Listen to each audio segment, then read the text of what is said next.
I feel zoomed out. I have to change my view. Ah, Wow. Oh. Wow. Still no lag, right? You guys, I look okay. Jeff, I'm Yeah, having let's lag not issues. tell Hot, him. Dave. Let's not tell him. Yes, because then I'll have to edit it. Everything It's is like okay. crazy. That was a mess that one week. Ah, It took me like, usually edits is pretty quick, like a half hour. It took me like 2 hours. wow.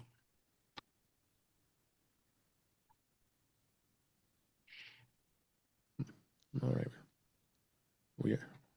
yeah. Wherever when you send me well, whatever it is you send me, don't send it. I guess for now anyway.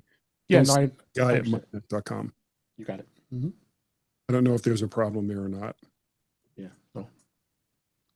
Fully understand. I have your Gmail and I sent it to that just now. So, but you got the link. So, all right.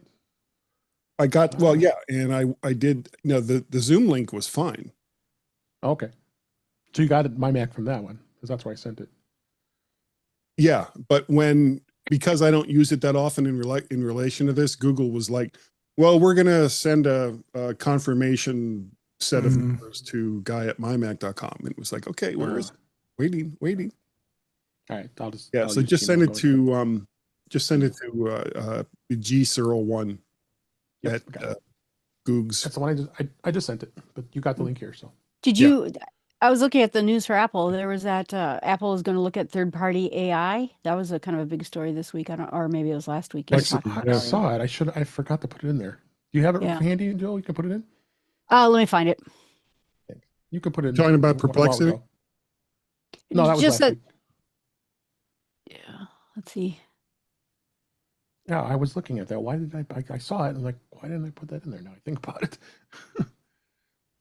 Yeah, let me get. Not your usual. It's TechCrunch, but. Oh, I use everything. Chomp. How's it going, Jeff? It's going all right. Good. It feels nice to be sitting at my desk in my space. And it's nice you're back here. Oh my so you guys God. did the big show. That was fun. You got Ewan is there? Yeah. Ewan was there. I asked him if he wanted to host, and he's like, no, it's you. So Ewan's sitting there, and I'm like, this is Jeff Gamet sitting in for Ewan Rankin. Hey, Ewan, how's it going? Oh. Yeah. That's perfect. All right. You talking about the British Tech Network show? Yes. That you're still hosting? Yeah, I still interim. consider myself the interim host. I've lost track of how many years it's been. Yeah. I'm getting some audio breakup. From me? Well, just from the chatter. Maybe if it went to audio counseling, it could work it out. Not have to break up. I miss Jeff. Booyah! Booyah! I miss Jeff too. What? Is it me that you're making noise? No. Just it might have just been some fluctuation and momentarily. All right. If anybody notices it at any time, please let me leave it in the chat, and I'll switch right back quickly. I prefer to use camo, but I think it's been working. So, thank you. All right, I am ready. Let's get started. Pull up my notes.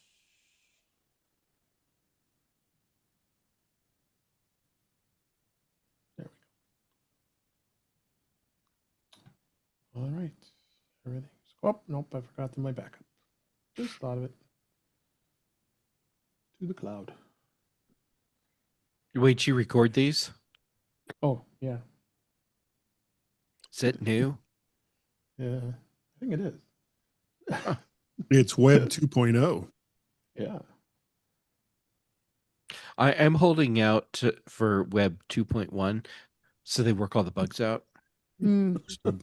Yeah. Okay. How long ago was that? Yeah. I'm going to be waiting a long time, Jill. Yeah. Oh, by the way, Jeff, you missed last week. A guy got in an underpants for you. He did it here. Oh, I love you, Guy. It didn't seem right without it. Oh yeah, that was good. No, And I now get he's it. going to do it. I know it. Yeah, Should have not said wearing underpants it's just not comfortable. it isn't, especially when Jeff's not That's here. a really good point. And it's worse with those swimsuits with the net inside. Yeah, the netting. Yeah. Oh my God, That's right? awful. It's like What did I Velcro in say? all the wrong ways. Yeah. Oh. Yeah. It's like constantly being hit by jellyfish. Yeah. It's the one time you really want the water to be cold. Yeah. Yeah. Let's get started. Here we go. I'm having a bad dinner day. Uh, Guess I'll use a scrunchie. Ah.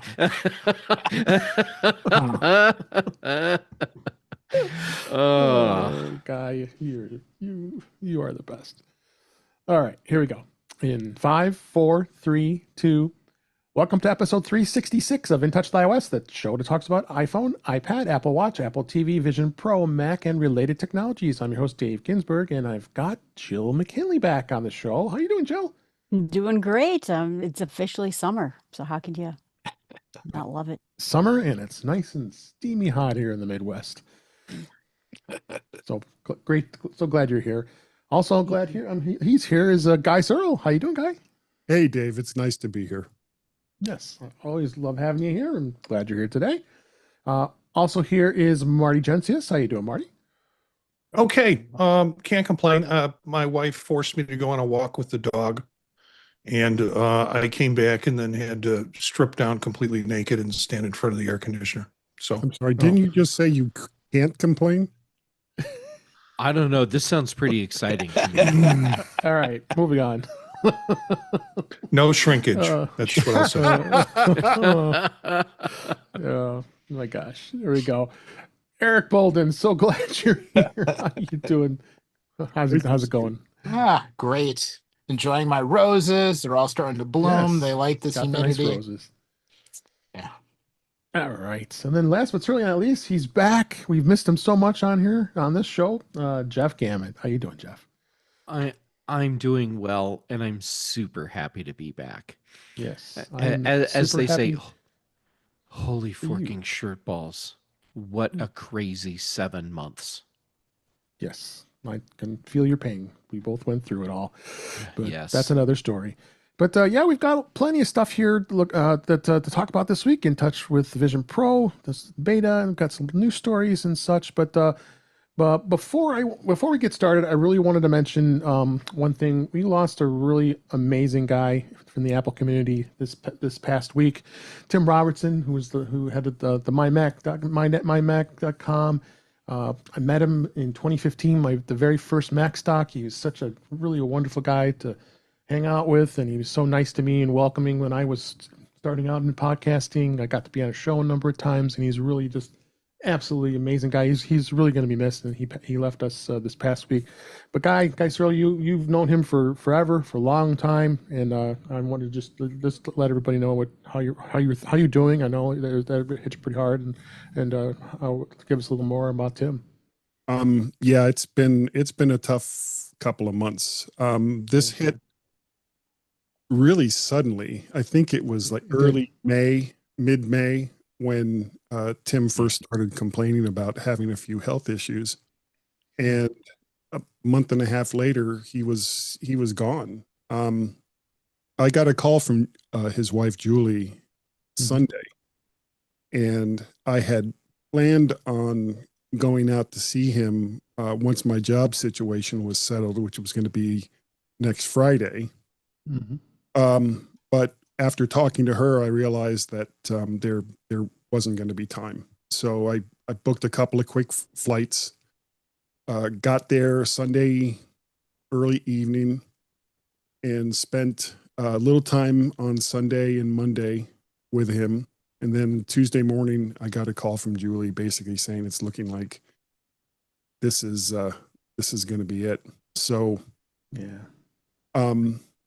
I got by the time I got there, Tim and of course his wife Julie, his father and stepmother, three of his kids, I think and I'm sorry, I can't quite remember. It was either Rachel or Brittany, with the other one still on their way.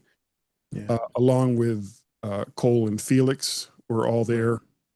And when I got there, it was, I'm going to guess, about 10 o'clock. And when I saw everybody that was in the room, I greeted everyone that was there, said a few short words to Tim, and then I left. It was a time for immediate family, and Sure. I mean, I loved him like a brother, but I'm not immediate family. So I got out to make room for everyone else. And I hadn't even gotten back to my hotel because he was in a hospital in Kalamazoo and I was driving back to Battle Creek. And even before I got back to the hotel, I got a text from Cole saying that Tim had passed. Yeah. And I so wish that I had gone sooner, but there was no way that I could. And Sure, I understand. Besides the obvious loss to Julie and all of the kids and the rest of the Robertson family, the MyMac family, which is quite large all on its own, has been going through a grieving process as well. Cole has all of the passwords for everything related to the website. What this means for the site and especially for the mymac.com podcast, I'm not sure yet. Gaz and I will continue. I don't know if it will be the MyMac podcast. We haven't really done anything together ever since this whole thing started. Sure. And it's been rough to get through this. Not, of course, as rough as it's been for Julie and the kids, but for everyone who knew Tim, even peripherally, we're all feeling a great loss. Yep, we are. So I mean, he was a huge member of the Apple community. Just an all around nice guy. Always was friendly. Always nice to me, nice to everybody. Everybody says nothing but great things, and we're going to all miss him very much. And one of the first Mac websites, independent Mac websites. Yeah, 1995 it was. I think it started, right? Yeah. Well, it started off as an online magazine, right, and it grew into a website. He was also one of the first independent Mac podcasters, and there are several others who can claim that crown, but Tim started it in 2004, and that makes him a pioneer, and he ran with it and was not only the creator of the MyMac podcast, he also created Tech Fan, Geekiest Show Ever, Geeks Pub, that he was doing Tech Fan and Geeks Pub with David Cohen. And we'll see where everything goes from here. Sure. I haven't really given it a whole lot of thought myself. No, right now we have to just keep his family in our thoughts, and yes. And there's a GoFundMe, and I will find it, and I'll put that link in the show notes. I saw that. Okay. Yeah. So, all right. So I just want to make sure everybody was aware of that, because there was a lot of people listening here that were who knew Tim and listened to a lot of the MyMac content. So, all right. So let's go ahead and move on. Hey, let's go and talk about the Vision Pro. So first story here is Apple is suing a former Vision Pro employee for allegedly stealing thousands of documents before joining Snap. Apple's accused this former engineer for his Vision Pro headset computer, of stealing company trade secrets before starting a new job at Snap. It's in the lawsuit that was filed this past week.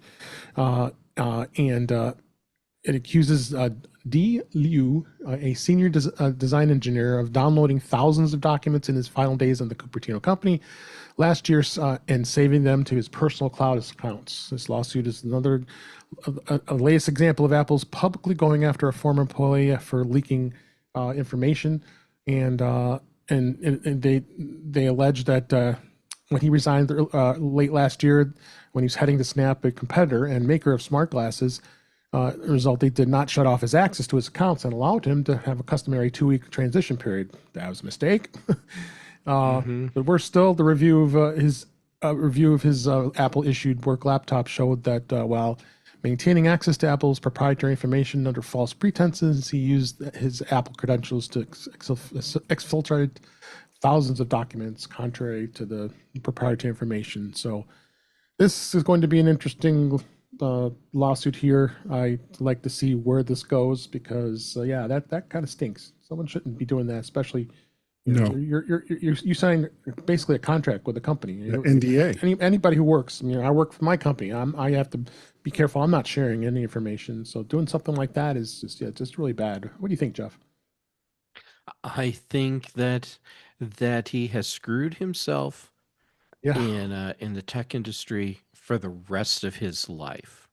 I think so too. He made a very, very poor life choice here, and yeah, he's not going to be working for Snap much longer if he still is. Yeah, I'd be surprised. And he's going to get hammered very hard when this goes to court. He really screwed up bad. I think so too. What about you, Marty? What do you think on this? Well, you play stupid games, you win stupid prizes.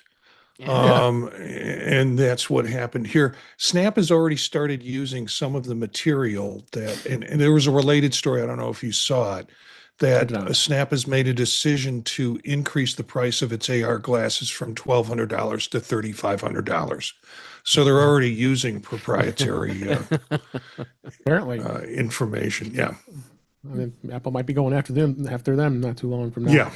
Yeah. So Eric, any other thoughts on this? I would not want to be him.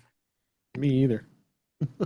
No, it was such a stupid move. I mean, it's like you're going to one of Apple's competitors. You don't think they're going to check the logs on the laptop that you're responsible for information that you probably would have, or that you did allegedly download and possibly give to another company.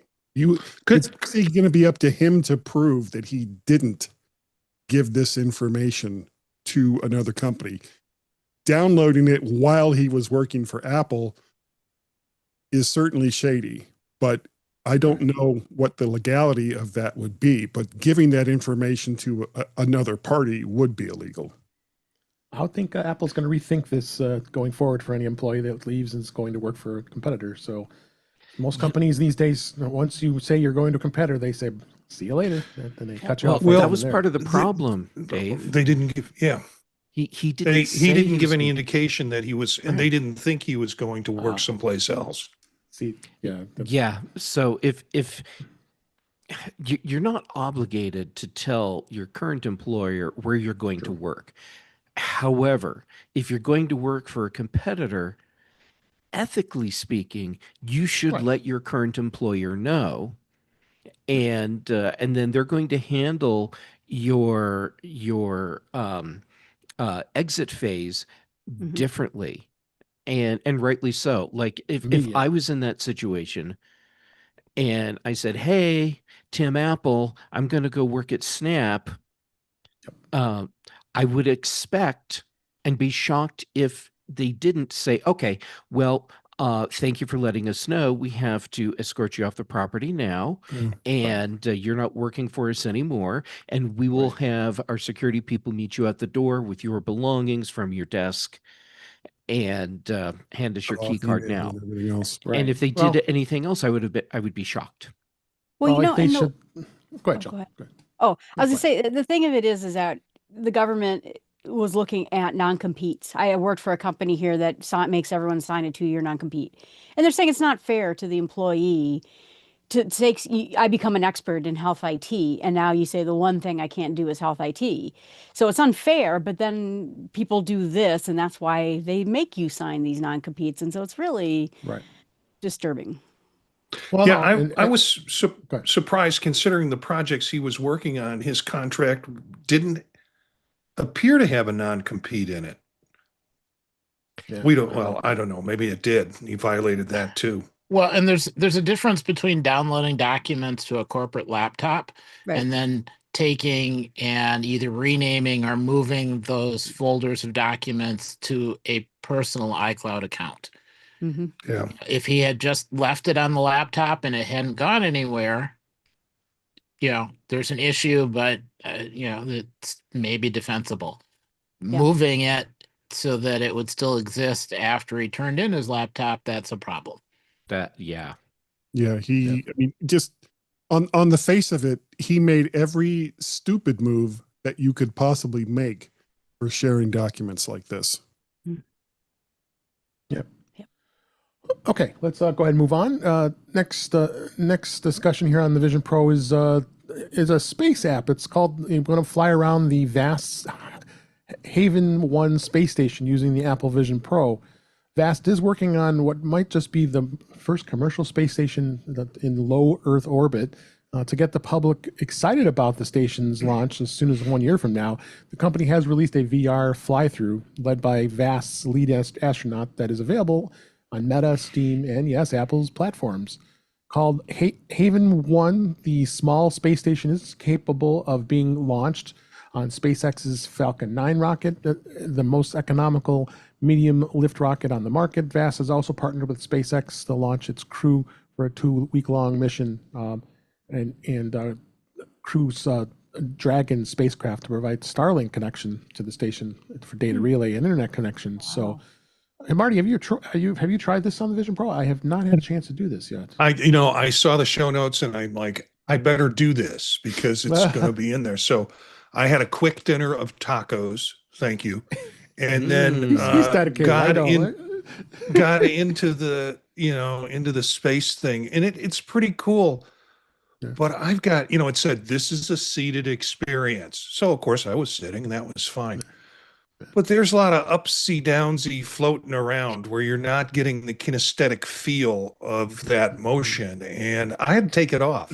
I mean, I had to take the headset off because it's very cool. I mean, the pieces that I saw were very cool, interactive. It's like, okay, press this button and then something comes out and you take out some hydrating solution, or a water bottle to be able to take. And it is very cool. But I had to stop midway. And that's just my vertigo. You missed just like the real thing. Best part. Okay. So you get off the ship and you move into the space station. And then they give you sustenance so that you can make it through the rest of the demo. And then you kind of pull yourself along and it's the usual space station simulation, all realistic like you're there. Basically, it's a Star Trek holodeck. Well done. You get to a part where you get to look at the science experiments. I notice they never let you really play with the stuff. Like you can pull stuff out you're not supposed to, and then they say, hey, you got to go to the next station. It's like being in one of those speed dating things where each section is really interesting. Yeah. And then I got to the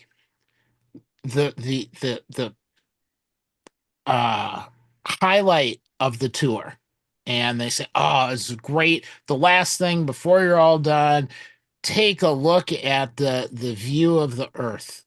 We're just going over the section.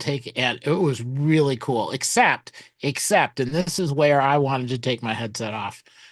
But I needed the protection. You look out, and it's a really neat view. But if you happen to lean forward, you can press your eye up against the glass. And then you can fall through, and your head is sticking out of the space station, looking back at the side of the station. You got this really wide view of Earth. It is awesome, but you realize your head is in space. Yeah. Oh my God. That was a little disconcerting. Yeah. Well worth doing, but yeah. So I'm blowing chunks at zero gravity at that point. Are these the people that are up there to take the plastic off the furniture? Yeah. So definitely, if you try it, stick your head out and then get a closer look at the Earth and look right and left at the outside of the ship. because And then I'll roll the take some. window I'll back take up. some Dramamine. I'll take Yeah. some Dramamine and give it another shot. All right. Well, I have to still try it. Let's see what happens. Yeah. How I survive. We'll see. So check that out. The link's in the show notes here. I'll try it on Meta too. That's all I got. But Yeah. So you have Meta. Yeah. See if it's how it is on there. Let us know, Joe, as well. I'm going through a lot of stuff with, we got, we're going to talk about MacStock a little later. We're a week away from MacStock as we record this, so it's some exciting times coming up here. But part of my presentation is going to be on screen capturing and sharing your screen. One of the awesome apps that I've been using for quite a while, ever since it came out, is called Bezel, Bezel. And it's an app that you can mirror any iPhone on your or iPad on your Mac. And all you have to do is you plug it in with the USB-C cable on your iPhone, and it mirrors it perfectly, and it works really well. There was always some wireless ones that worked. I used to use the Reflector was in one of them, and then they stopped developing that one. So, but this one is great because it's got it actually brings the frame built in to the iPhone, so you're seeing whatever color iPhone you have. It knows what iPhone you have as soon as you plug it in, and it has a connector at the top where you can actually do a recording of it, and you can record it. And you don't have to do a screen recording by alternate methods. It's built right in to the app. So I've been using it for quite a while, and I think I've done a lot of demos with iPhone demos on it for sure. I can even do a demo with the Apple Watch. So I'm not going to ruin what I'm going to be talking about next week, but that's one of the other things. But what I discovered, I didn't even know it, is the fact that it now has a way to mirror your iPhone on the Vision Pro. And we have a link in the show notes that shows this is on their site. It's called the company's called nondistrict.eu. It's from the Netherlands, so they're a European company and really smart people. And the video shows you bringing up your iPhone up into this up in front of you where you can see it. Then it allows you to actually navigate on your iPhone to connect to it. There is a separate iOS app that you have to install. It works wirelessly, which is amazing. So I'm hoping they do this for the Mac too at some point. But what it does is it actually allows you it sees your Vision Pro, and then you turn the screen recording on. So when you know how you do normal screen recording on an iPhone, and then sure enough, it has the iPhone right in a virtual setting, allowing you to be able to see the iPhone and be able to navigate it. And because it was really hard to be able to do that before, because you can't see it, or you have to put the PIN code in because it's not going to do Face ID for you. So it's something that was just pretty amazing. I mean, it's got some work to do, but I think for somebody who wants to be able to virtually look at their iPhone and be able to navigate it while you're using your Vision Pro, I thought it was a great idea to have this, and I'm looking forward to what they do next with this. Eric, have you tried it? Did you try it after I mentioned it? This sounded so cool. I have tried twice now. I have yet to be able to get it to connect, which is really too bad. However, since it mentioned it, I thought, well, okay, so I can mirror my iPhone to the Vision Pro. And I'm using the beta now, which could be part of my problem. But I can mirror the phone to the Vision Pro, and you can set the Vision Pro up to authenticate to the phone, so you can unlock the phone while you have the Vision Pro on, which is a nice change. So I can get some of the pieces. So I'll have to go back again. I'm not sure why. Yeah, worked really well for me. I don't know. Did you happen to try it, Marty? Yeah, I tried it before I got sick in space after dinner.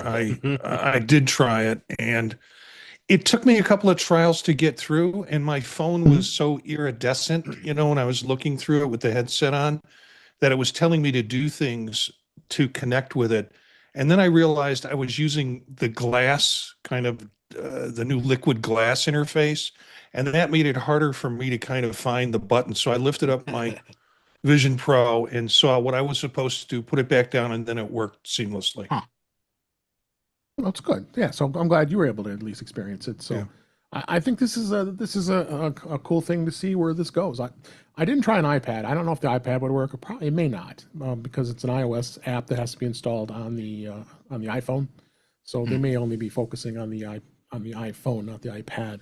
you are able to use bezel when you plug it in on your Mac for the iPad. And the other great thing too with this app for the Vision Pro, you get multiple phones too. If you want to have two phones, I don't know how you're going to do it with two hands and you have them have the Vision Pro on your head there.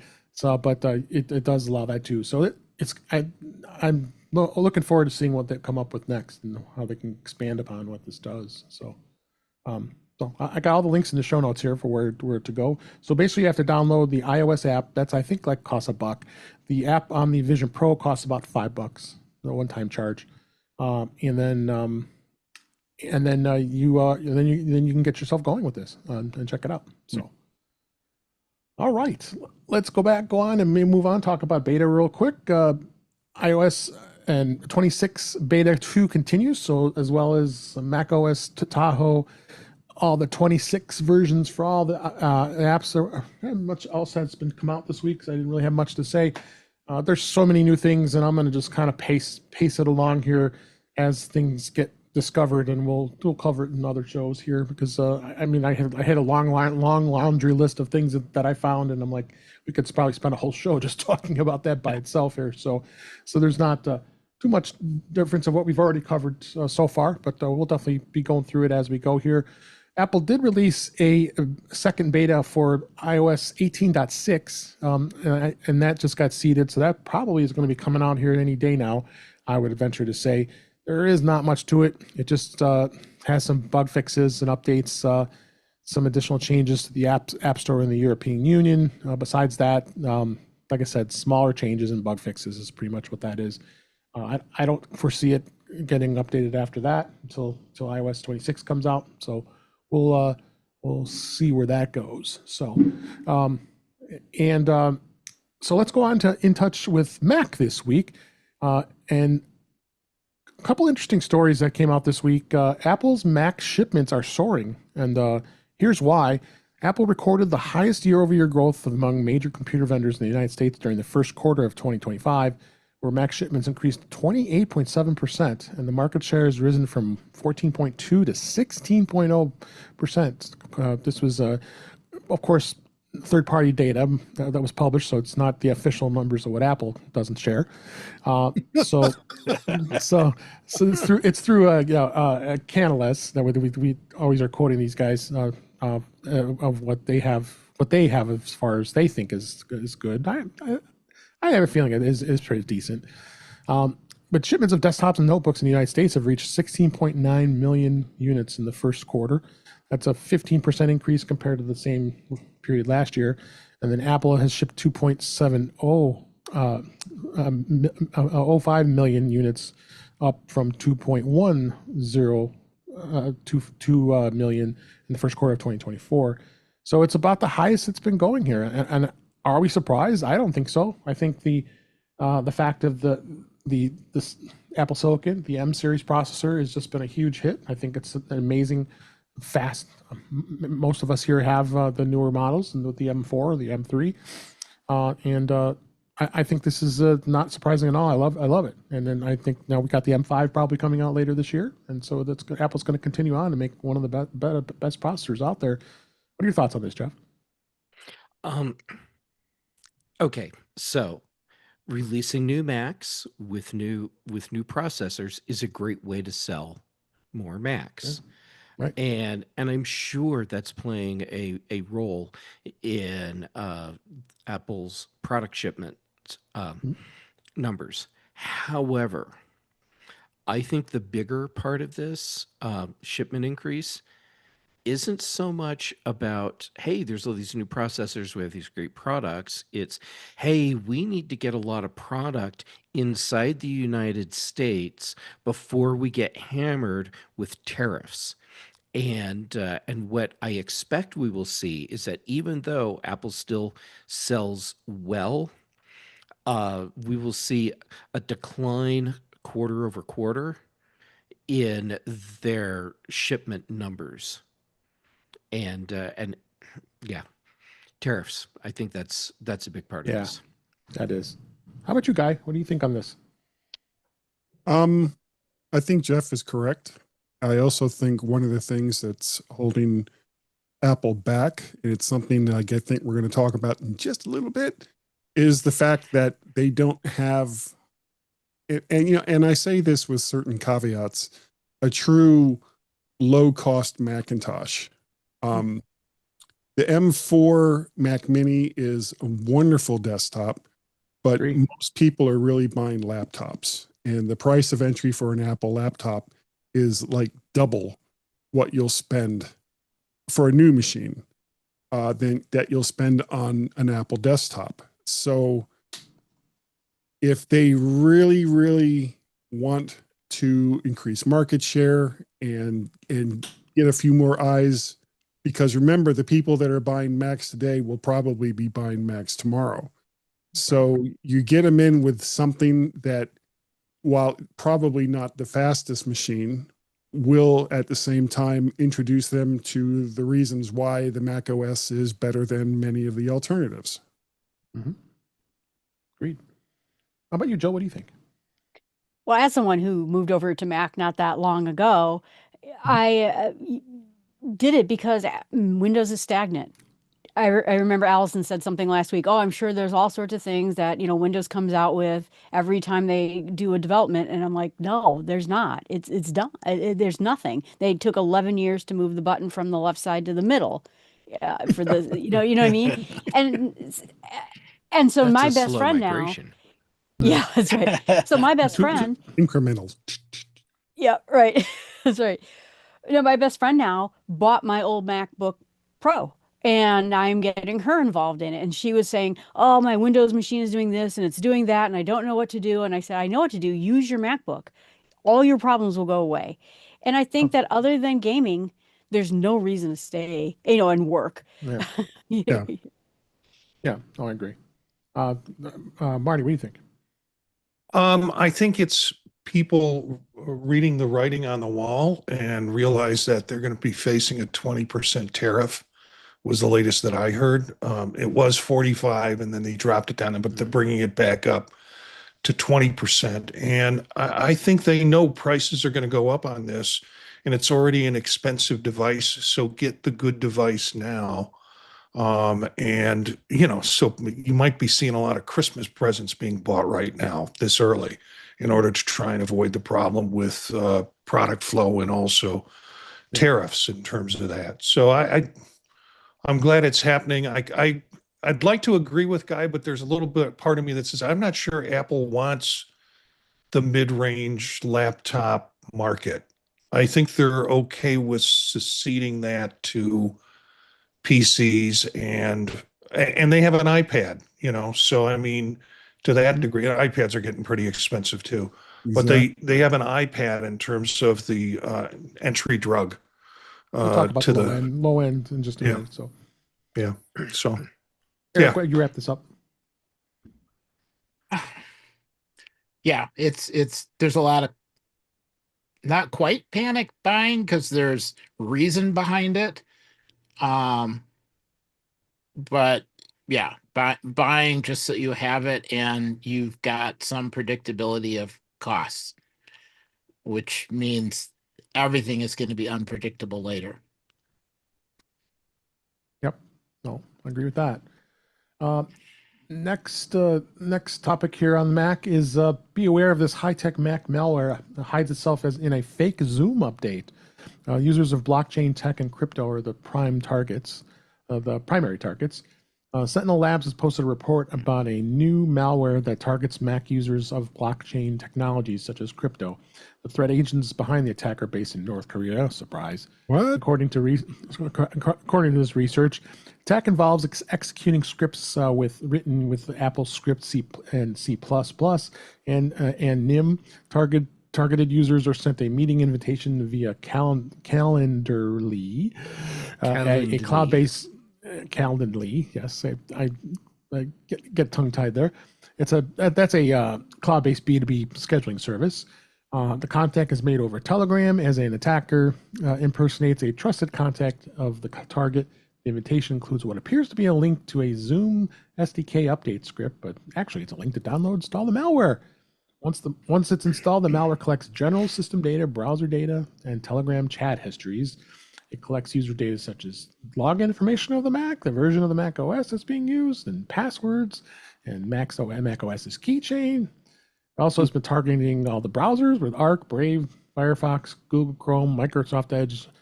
Safari was not listed. So maybe that's another reason why you should use Safari, right? And we know what to do. You got to protect yourself from malwares. Be careful what you're clicking. Being protected. Don't go to places like GitHub if you're not comfortable with that, because people would like to get those third party developer type applications, and don't see this too often on a Mac. But this was kind of a little alarming. But what do you think on this, Jill? Yeah, absolutely. I mean, anytime you get one of these big spoofing types of things, it gets a number of people who click on things, and we just got to keep reinforcing the message: don't click on things. Yeah. Go to the source. Yeah. Yep. Same thoughts, Guy? Yeah. And this is what most Mac users have been saying for a very, very long time. You cannot trust outside sources to update your software. If you are unsure, regardless of who sends you some stupid link, don't click on it. Don't update your software from anything other than official sources or known good sources. And for the most part, as a Mac user, you'll be fine. Just use a little common sense, just a little, and you'll be fine. A little. I'd agree with that. Wouldn't you agree with that, Jeff? I would. The way I've described the practice to people is treat it like sex. Okay. Don't do it with someone you don't trust and don't know. And guys, like, this is why I show up every week, just to hear Jeff say stuff like that. Like, so, I'm biting my tongue right now. It's like, Yeah. practice safe sex, practice safe software. Yes. Yeah. Wear a condom. You update your software. You can't. You can't say anything better than that. Take us out of here, Eric. I'm not touching that.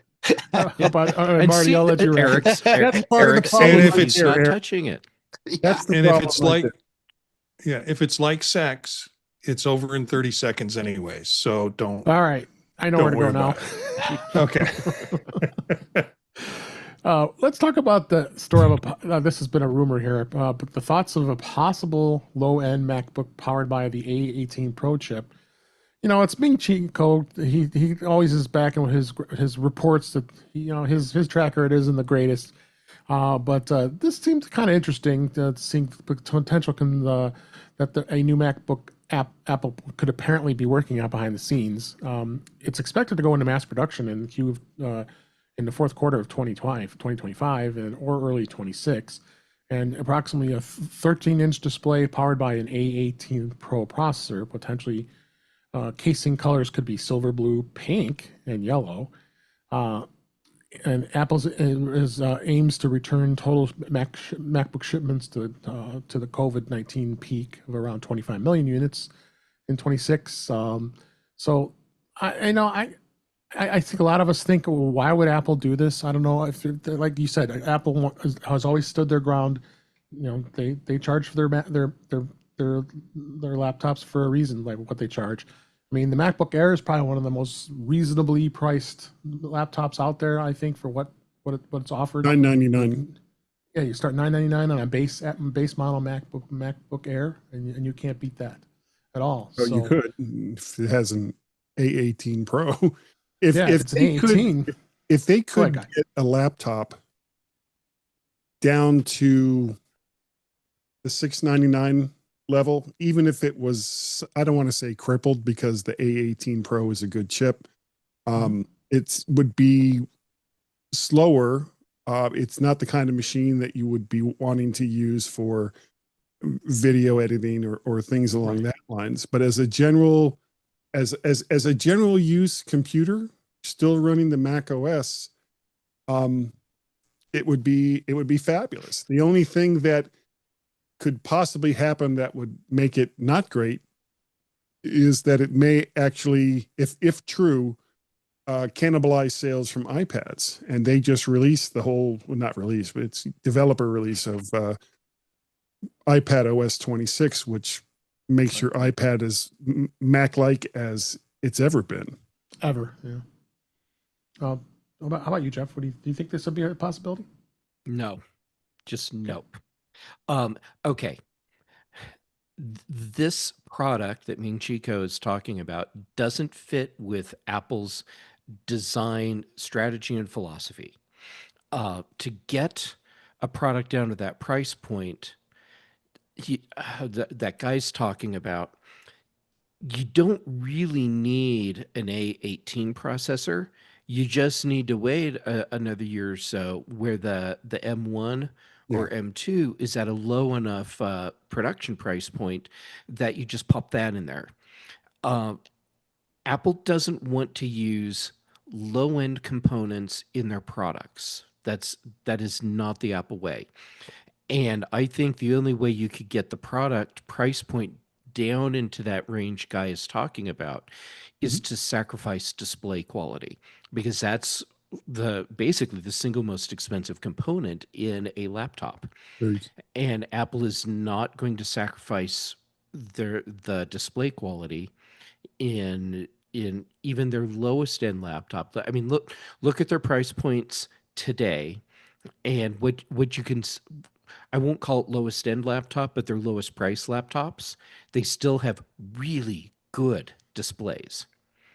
So Apple's not going to be able to skimp on that part. They're not going to go for that low end market. We have seen Apple executives at various points over the years say they're not interested in that market anyhow.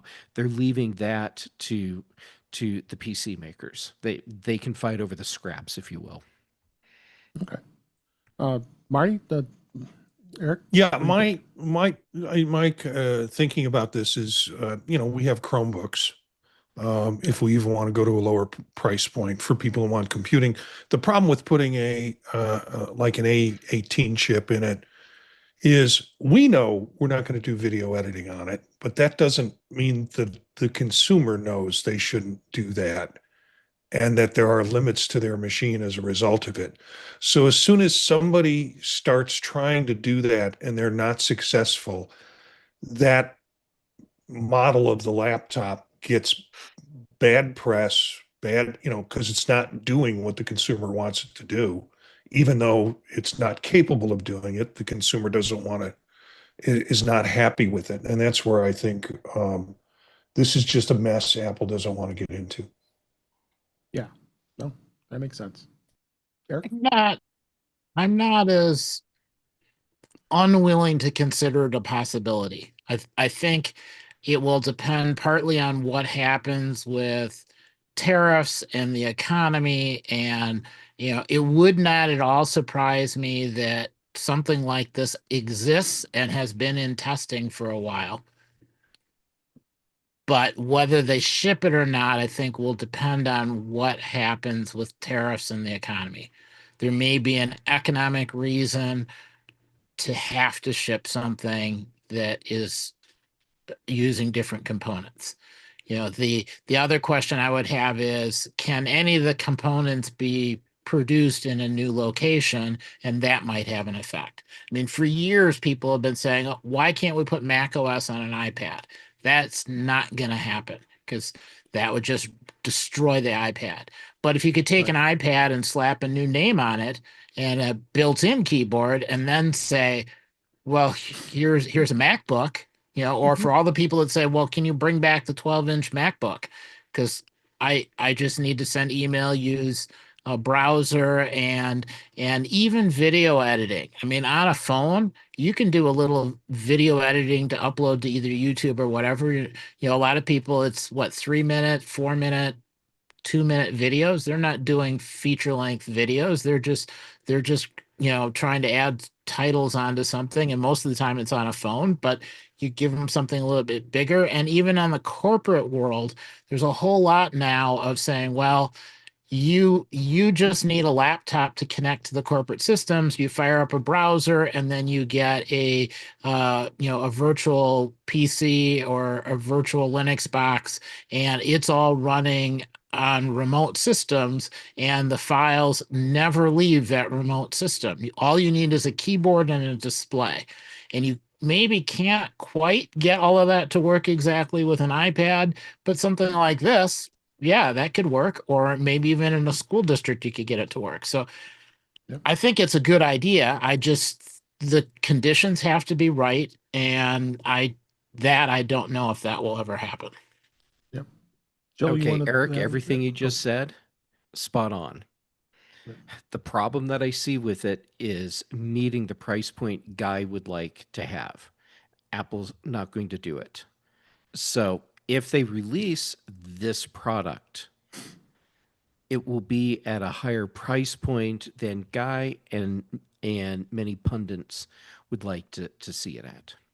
What about the Walmart MacBook Air? That the M1, yeah. Yeah, why not just keep the Walmart MacBook Air around? Is this cheaper? Yeah, $699. they were $699, sometimes less. Let's see, I mean, Walmart MacBook. yeah. Air. I was Go ahead, kind John. of that opinion too. You want schools, you want people like my mom who just need something to browse the internet with. I have a lot of friends who aren't into computers and all they need is something to browse the internet with, connect.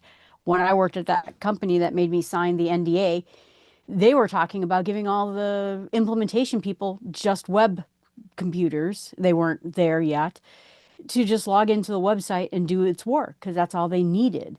And I could see places where this would fit in if they could get the price point down. And you don't need miraculous video on it. Corporate software, high school stuff doesn't have to look as good as it does on a MacBook. Doesn't. No. So, all right, you can buy a 13-inch MacBook Air with 8 gigs of RAM and 256 gigs of storage from Walmart right now, $649. Mm-hmm. Refurbished. They're selling refurbished computers. Right. Yeah, you need it to be for for this to compete with the Chromebooks and the little Apple doesn't guys. want to compete with Chromebooks. They don't. No, but I'm talking like schools and there's other places where you kind of throw people in the Windows trash and saying, "Oh, that's for low-end Windows people." But I mean, there are places, and those low-end Mhm. Windows people would probably like a secure device too, that but it has to be 4.5. But I think there are a lot of places where the Chromebook doesn't quite cut it. It's not quite enough. Right. Or you buy it and it doesn't last long enough to make up for its cost. Right. If you need a 3 or 4 year lifespan, a Chromebook's not going to do it. So it comes down to cost per year, not necessarily cost of the device. So even if it's more expensive, it might work. And what's the battery life going to be like? Yeah. If you can Pretty squeak amazing. out a little I bit don't more think- time, then maybe. I don't think consumers think that sophisticatedly about They don't. it's the computer that's in front of me right now. It's not the Mhm. computer that I'm going to have 3 years from now. But they think that way on the corporate side Oh, And yeah. It's school always about a side. 3-year span. and the school side, Cool. and whatever people are using in school and whatever they're using at work, they consider using at home. 'Cause They're that's what they're using familiar Chromebooks with. in schools. They're Mostly. using Chromebooks in schools. Apple could have made a $400 laptop years ago. They don't want to.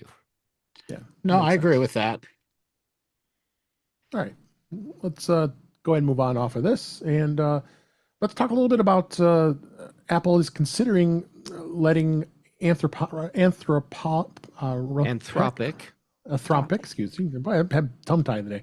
I've OpenAI- got your back and your tongue Thank you. today. I appreciate that. Or OpenAI to power Siri in a major reversal. Apple is considering this. Mark Gurman is giving us some insights on this. is considering using the artificial intelligence technology for anthropotic PBC or OpenAI to power a new version of Siri, sidelining its own in-house models in a potential blockbuster move aiming at turning around its flailing AI effort. Apple has talked to both companies about using their large language models for Siri, according to the people familiar with these discussions, and asked them to train versions of their models that could run on Apple's cloud infrastructure for testing. Of course, they don't want to be identified because it's not supposed to be out in the public. If this happens, this is going to be a huge ultimately reversal, because if they move forward, it'll be represent that the company is currently powering most of its AI features with homegrown technology that it calls Apple Foundation models, and has been planning a new version of the voice assistant that it runs on the technology for 2026. But if it makes a switch to Claude or OpenAI's ChatGPT models, Siri would be an acknowledgement that the company is struggling to compete in the generative AI realm here, and its most important newer technologies in decades. Apple already allows ChatGPT to answer most of the web-based queries that Siri does, but the assistant itself is powered by Apple. So again, we can go on and on about this. We know that Apple's been struggling with AI for a while. It was quite a bit of a blunder, and then when they finally at least were open about it during WWDC keynote. So Jeff, what do you think of this? We have two things going on here. Apple has not been struggling in AI. They have been struggling in being successful in the new AI hype cycle. And I think that's actually been a tactical error on Apple's part. They shouldn't have even been focusing on that, because the AI things Apple has been doing for years now have been great. The problem is, how do you get the average user excited about all of this stuff that happens under the hood that just makes the overall experience better, but it's not making cow in a spacesuit pictures for them, or writing their school report, or whatever it is that people are hyping with these LLM models. Now, where Apple has fallen flat, it's on their S-Lady product. They squandered a lead that they had. They were years ahead of everyone else, and just for lack of a better word, they pissed it away. And so now they do need to really step that up, especially with what we're seeing with coming out, even with the A-Lady, a product that is secondary to, or tertiary to, what Amazon does. And they're rolling out things that Apple has not been able to do. So partnering with other companies to get the S-Lady up to current standards, that's a smart move. I don't think that means they're failing overall. To me, it sounds like they're following the same strategy they did with Maps, where they rely on other companies to provide a service until they feel like the service they can offer internally is comparable or better. And that's what happened with Maps. They did stumble with that rollout, but the point is, it was a strategy that ultimately worked for them. I could see them doing the same thing here. On the other hand, maybe they are just totally screwing up with the way they're handling all of their automation and artificial intelligence products, and they need someone to come in and save them. We don't know what's going on inside. Yeah, we don't. Jill, what do you think? Well, I think that Jeff is right, is that Siri is the thumb that sticks out here and looks real terrible for Apple. I've not been displeased with what I've seen in Apple AI so far. It seems like it's getting better, and it's integrating, and the shortcuts and creating the shortcuts with that. It's all been good stuff. But I was in a town called Two Rivers, and I asked the S lady, "What are the two rivers in this town?" And it gave me the Two Rivers pizza place, the Two Rivers bicycle place. It was not anything I asked for, and that's the real problem. Is that it's just not. It's great to turn on my light and turn off my light, but it's not good for much else. And yeah. It's working better for you than it is for me, Jill. I can ask it to set to turn on like my kitchen lights, and it'll say, "Is this Jeff?" And I'll say yes, and it'll say, "You have to authenticate on your iPhone." And then I tell it to turn on the kitchen lights, and then eventually it'll just do it. Or I'll say, "Set the lights in whatever room to 50%," Mm. and it just turns off every light I have. Stuff like Yeah. that all the time. Oh boy. Right. I was do on my that. HomePod, so maybe that's why it's better. I don't know. Sorry, guy. I'm looking forward to seeing our cow with spacesuit overlords. Yeah. The biggest problem for Apple when it comes to these efforts isn't what they've done so far, it's the perception of what they haven't done so far. The fact that they spent so much time in 2024's WWDC talking about all these wonderful things that Apple's Apple Intelligence was going to do, and then utterly failed with 90% of it. Basically, it was a huge black eye for the company. Mhm.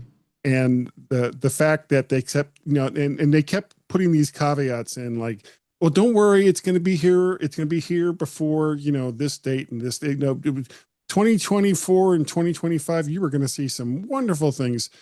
And as far as the stuff that they talked about was going to happen, wonderful things failed to occur. So this makes them look really, really bad. It's not that they haven't done some great things. It's that the public perception of what they've done so far is inadequate. And Siri, yes, the fact that it has to keep asking me, do you want me to use ChatGPT for this? It's like, just answer the effing question. And, I don't care if you call my mother-in-law and ask her, just answer the question. Yeah. And it's, and I'm sure it has something to do with privacy and all the rest of that, but it's like, I don't care if ChatGPT knows that I want to see if there's going to be rain tomorrow where I am right now. It doesn't matter. Just answer the question, and it can't do it. Yeah. And the Marty, word on the Eric, street is Microsoft is going to buy an AI. That's the general word on the street. So Right. Yeah. Marty, Eric, you want to add anything else before we move on? Yeah, I really think the problem with this whole discussion, not our discussion, but discussion in general, is that people keep wanting Apple to create a product it doesn't want to create. It doesn't want to be ChatGPT. It wants ChatGPT to do its thing and pay a premium to Apple for Apple using it as their outsourced question thing. I had a situation very similar to Jill's, driving through West Bank in Ohio here, and I said, "Why is it called West Bank, S lady?" And she said, "I don't know. Do you want me to ask that to ChatGPT?" And I'm like, "Yeah, go ahead." And ChatGPT figured it out and came back with the right answer for me. I think the product Apple's trying to make is a contextual based product that's focused only on data and information that you use, hence the privacy issue. Yes. And anything outside of that information, like why is the sky blue? I think the best thing they could do is just stop calling it the name that they're currently calling it and call it something else. But anything outside of that purview of your personal context information, they're going to outsource it. If they're going to do anything with Anthropic, they're going to just make that another wing that they can send people to, that they can make a decision where their outsourced stuff goes to. Does it go to Anthropic? Does it go to ChatGPT? Does it go to, Perplexity? I don't see, unless they come in and say, here's our code go ahead and make it so it only works within your contextual environment. Mhm. Then I can see them getting into this kind of arrangement with them. But to just buy one and gobble it up whole, I don't think that's what they want to create. That's why it's delayed. That's why we keep expecting them to make an orange, and they're making apples, not oranges. Marty, you just hit on something that I think is super important. And it's Apple's intent for what the S Lady is supposed to be. And there is brand recognition with the S Lady name. So getting rid of that, I think, would be a mistake. Even though there's some, there's a bit of tarnish on that name. They can eventually polish that up, and it'll be fine. What I think they ought to do, and of course they haven't called me yet, is for all of the stuff that fits outside of that contextual, we're working with your data in your personal space, things that the S Lady is better at. Have a second product that handles the rest of that. And that's kind of what they're doing with these deals, like with OpenAI. But if it's Apple's own thing, give it some name like the Professor. Mhm. And so when you say, "Hey, S Lady, why is the town that Jill's in right now called Two Rivers?" And instead of giving you pizza places, it's S Lady comes back and says, "Oh, well, the professor tells me that it's named because of the intersection of the big wet and the short deep rivers where they intersect in the center of town, and that's why it's the Twin Rivers, or Yeah. or whatever the actual answer is." Yeah. And so S Lady just references Apple's other product that handles all that, which I've now dubbed the Professor. And so you get your info from the Professor. Siri doesn't ask, just handles it and feeds it back to you. I think There's rumors. available. I was to say there's a rumor on the street too that OpenAI is about to create its own office suite, and then it would get into the personal, your calendar, your to-do list, your all those things. So that might be the other part of it too. Go ahead, guy. Mm. Okay. All right. Let's go ahead and move on from this. Next topic. I actually, Jeff, you missed this last week, and I wanted to bring it back this week on from iOS 26. They are bringing new functionality to the HomePod. I don't know if you saw this or not, Jeff, but we talked about this last week. With the launch of iOS 26 and the HomePod software 26, Apple is adding support for crossfade, an Apple Music feature that improves transitions between songs. Did you have a chance to look at this and to see what your thoughts are about this, since we couldn't get it from last week? I do have thoughts on this. Yeah. For me, I don't want my music to crossfade. Okay. And typically that's because when I'm sitting here listening to music on my HomePod at my desk, I'm working. And so I'm probably listening to jazz or electronica or classical genres where crossfading just doesn't work well. Um, that said, crossfading is very popular, and there's a lot of people that really want this feature. Bringing it over from we've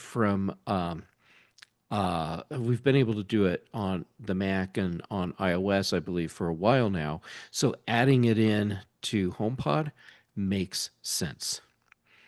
And good. I'm glad they're doing it. It's not a feature I will probably use.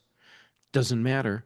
I don't do the sports things either, but I get the value in having this. So Yeah. good on Apple for doing it, but they don't get as big a hug from me as they would like, because this is something they should have done a long time ago. Okay.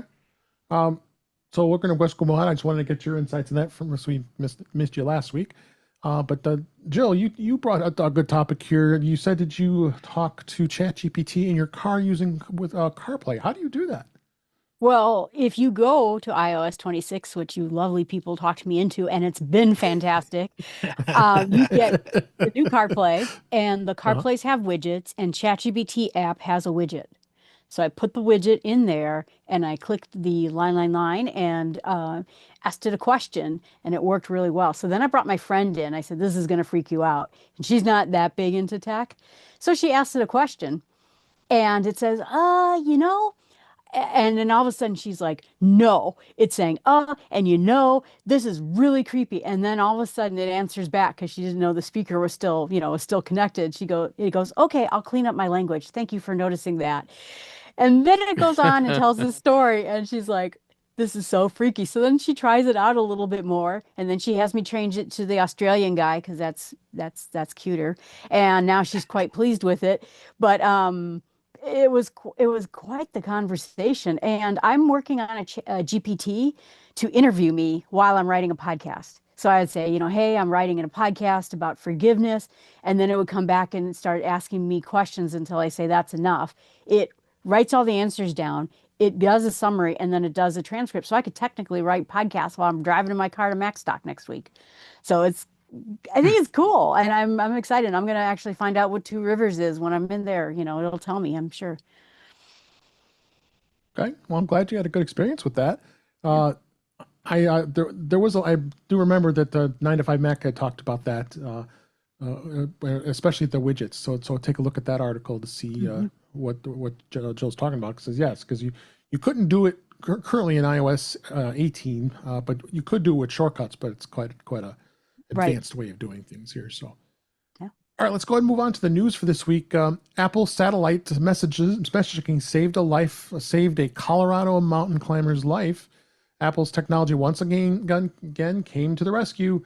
In this case, the messages via satellite feature on the iPhone enabled emergency responders to reach an injured man stranded on a Colorado mountain. This was reported on the Denver News here. It was a 53-year-old man that was who injured his wrist this past weekend while descending from a climb up the Colorado Snowmass Mountain. The man successfully reached his destination and was glissading, I guess that is, but back down, and the technique involves controlled sliding when he injured his wrist. So what they did was use the emergency SOS via satellite feature to summon emergency services directly. Climber opted to send text messages to a family member using the messages and via that satellite feature, but then perhaps his figured a mere wrist injury wasn't worth calling the cavalry, but it was his family member who notified the sheriff's office and the mountain rescue in Aspen and all volunteer rescuers. They got to him and got him down. It was 10,980 feet up on 8.3 miles from the nearest trailhead. And the dispatchers got to him, and they were there within minutes. And since this is your home state, Jeff, why? What do you think? All right. Well, first, Snowmass is beautiful. It doesn't matter the time of year, and just beautiful mountain. So glissading, what he did was he climbed up the mountain, and even though what is today as we record, it's July 3rd. So well, everyone's thinking, wow, it's hot. It was practically summer already when he did this.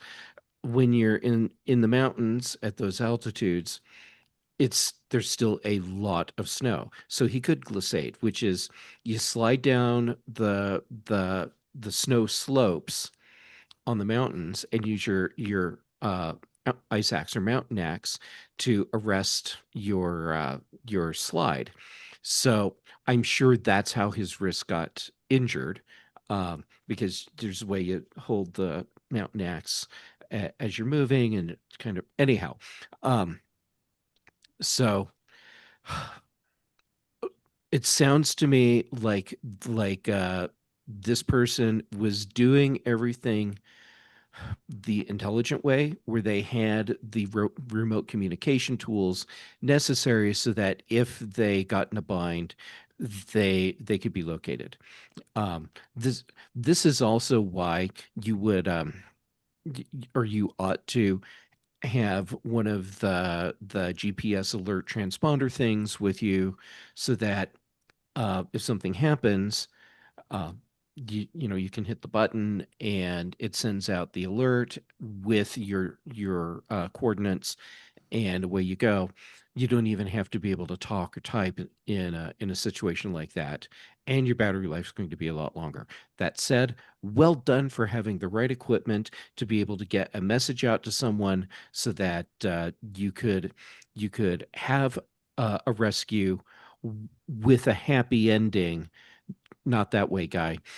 And everything worked out great.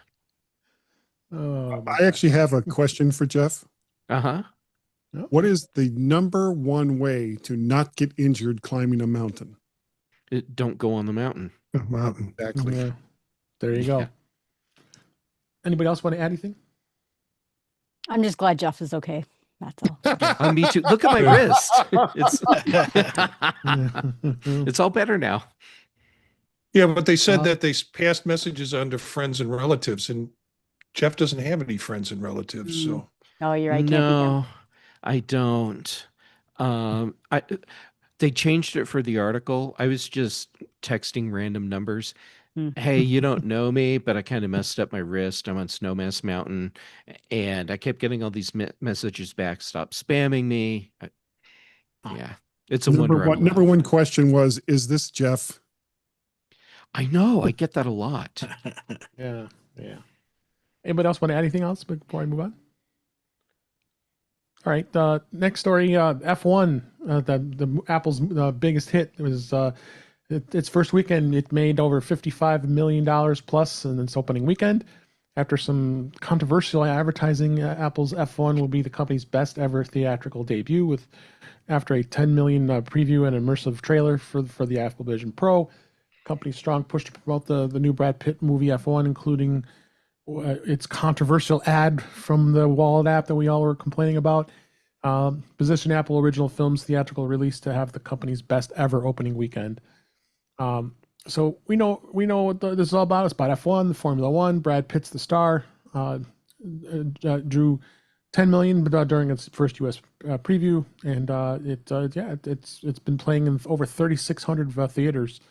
And it said this would make Apple's best theatrical opening ever, more than doubling the opening of Martin Scorsese's Killers of the Flower Moon in 2023, which that was 23.2 million.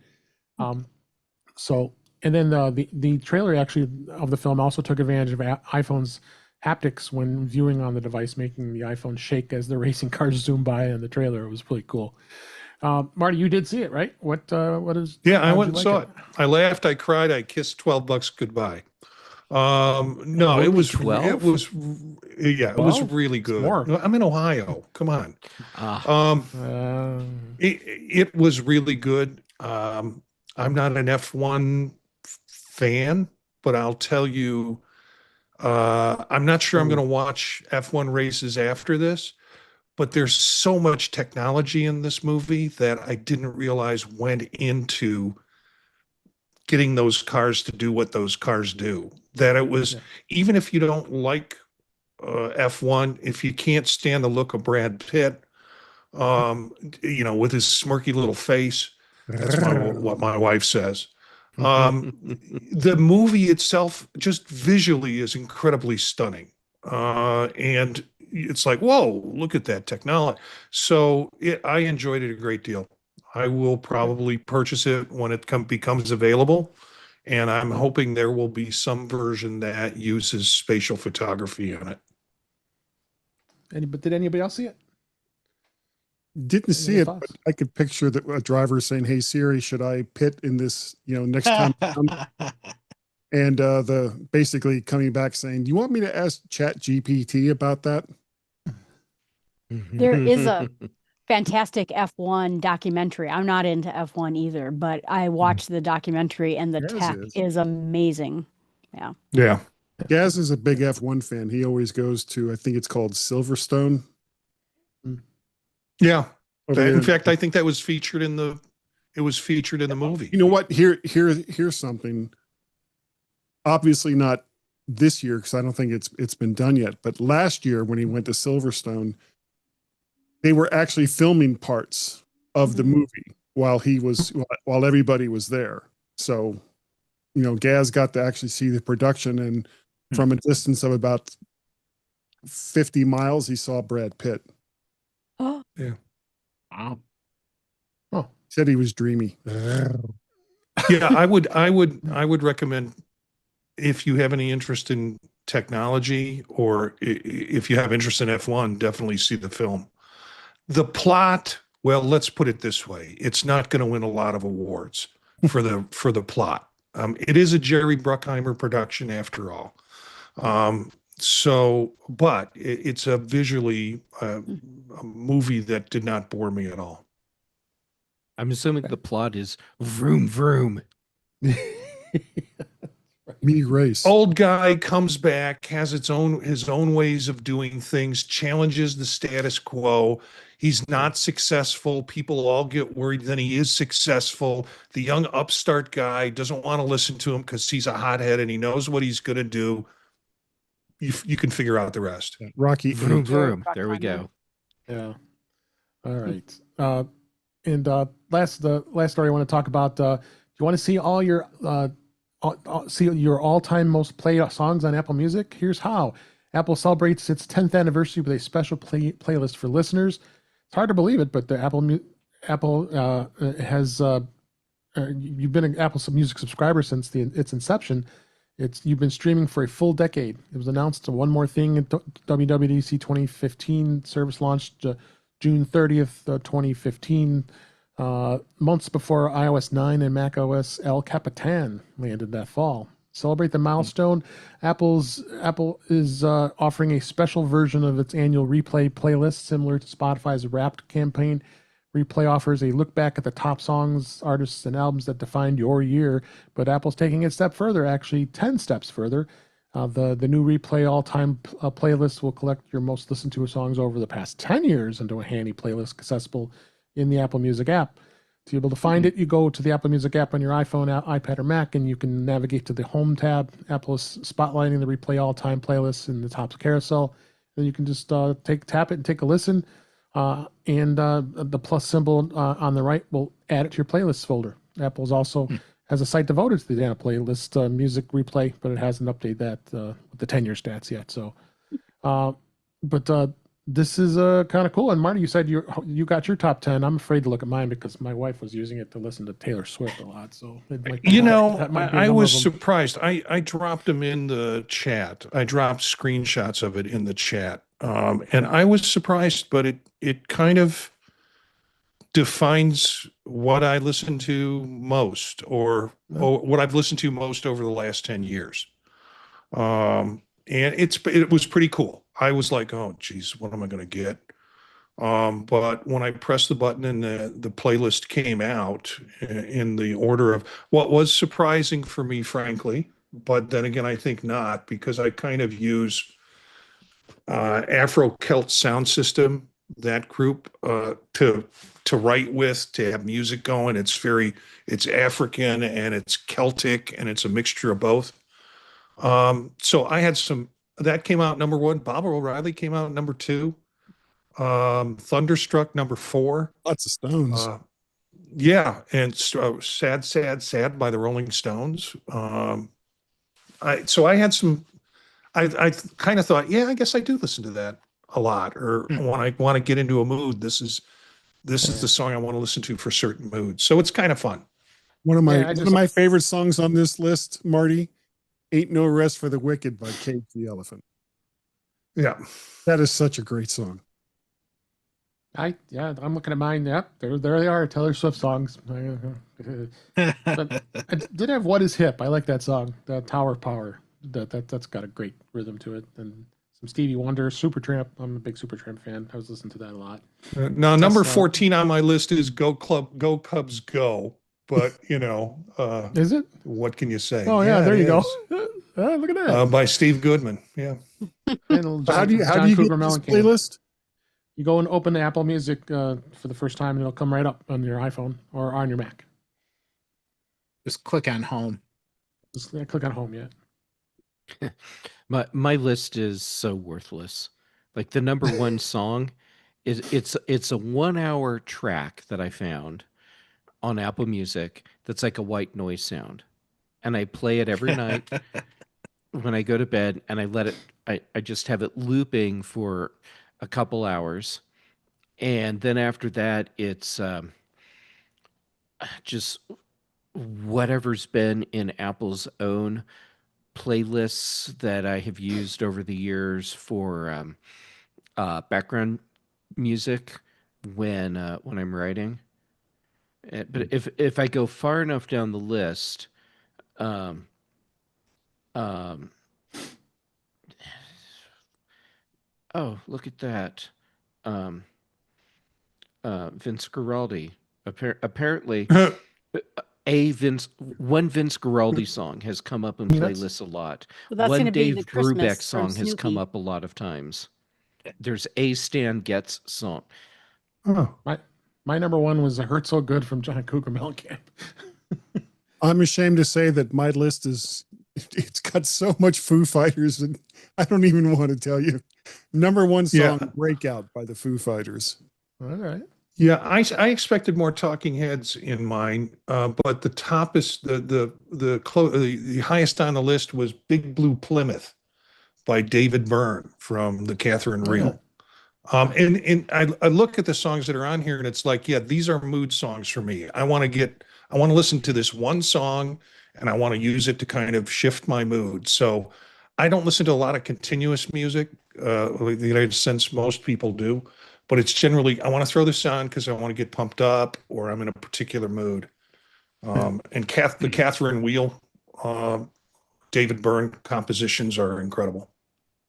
Joe, do you have number Nothing one? on my list has lyrics in it. It's all just whatever rando background music has been playing for the past 10 years. Well, mine, you're going to groan. It's Amy Grant, Madonna, and Boston. Those are my top Mhm. threes. Yeah, I love Boston. My favorite band. Eric, we'll wrap up with you. What was your number one? I have to get down to 48 before I get a song I can say. So I get Birdland. Come on, you got to say it. Birdland. What's your number one? Which recording of Birdland? Yeah. Ferguson, Maynard. Okay. Mhm.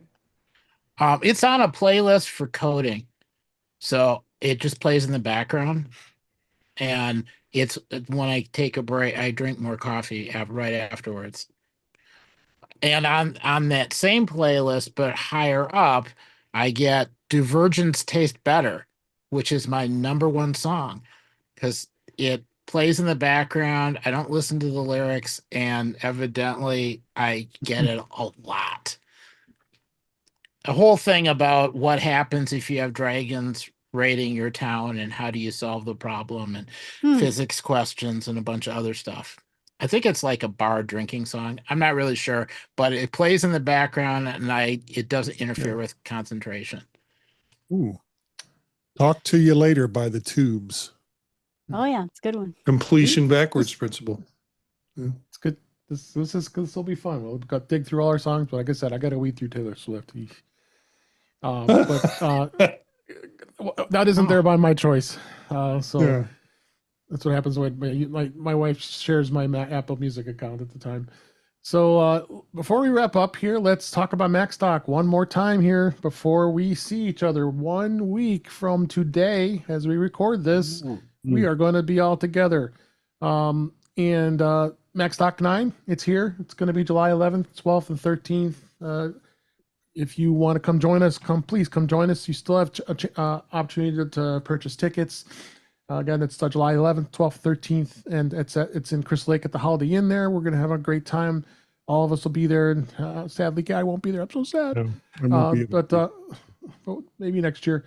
But come check us out. We have the full three full days. I'll be talking about screen capturing programs and getting some details. And we got some great speakers. Jeff's going to be there. Marty's speaking. Jill is speaking. Eric's going to join us. And we're going to see Kelly Gamont and Brittany Smith, Allison Sheridan, and a number of other people here are going to be here. Brian Flanagan Arthurs will be joining us again this year, and a lot of new speakers. So come out and join us. We have an absolute blast.